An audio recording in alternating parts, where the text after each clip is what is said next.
آپ علیہ السلام فرما رہے تھے کہ تمام اعمال کا دار و مدار نیت پر ہے، اور ہر عمل کا نتیجہ ہر انسان کو اس کی نیت کے مطابق ہی ملے گا۔ بس جس کی ہجرت ترک وطن دولت و دنیا حاصل کرنے کے لیے ہو یا کسی عورت سے شادی کی غرض سے ہو، بس اس کی ہجرت انہی چیزوں کے لیے ہوگی جن کے حاصل کرنے کی نیت سے اس نے ہجرت کی ہے۔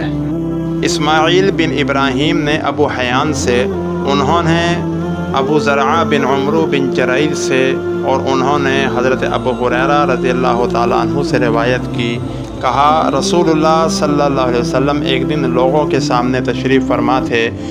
ایک آدمی آپ صلی اللہ علیہ وسلم کے پاس آیا اور پوچھا، اے اللہ کے رسول، ایمان کیا ہے؟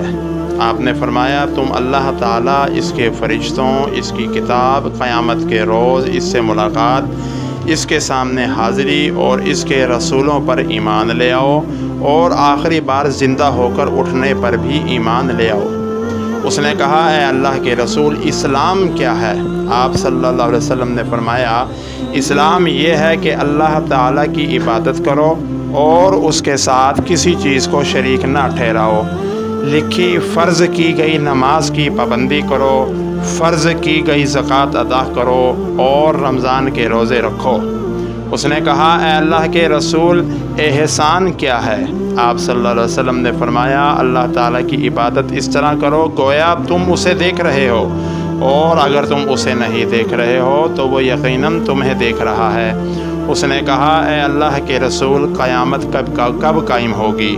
آپ صلی اللہ علیہ وسلم نے فرمایا، جس سے سوال کیا گیا ہے وہ اس کے بارے میں پوچھنے والے سے زیادہ آگاہ نہیں، لیکن میں تمہیں قیامت کی نشانیاں بتائے دیتا ہوں۔ جب لونڈیاں اپنا مالک جنیں گی تو یہ اس کی نشانیوں میں سے ہے، اور جب ننگے بدن اور ننگے پاؤں والے لوگوں کے سردار بن جائیں گے تو یہ اس کی نشانیوں میں سے ہے، اور جب بھیڑ بکریاں چرانے والے اونچی اونچی عمارتیں بنانے میں ایک دوسرے سے مقابلہ کریں گے تو یہ اس کی علامات میں سے ہے۔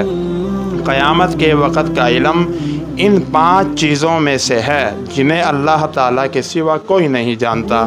پھر آپ صلی اللہ علیہ وسلم نے یہ آیت پڑھی۔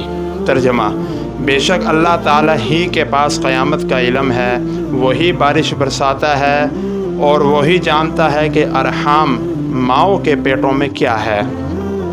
کوئی ذی روح نہیں جانتا کہ وہ کل کیا کرے گا، نہ کسی متنفس کو یہ معلوم ہے کہ وہ زمین کے کس حصے میں فوت ہوگا۔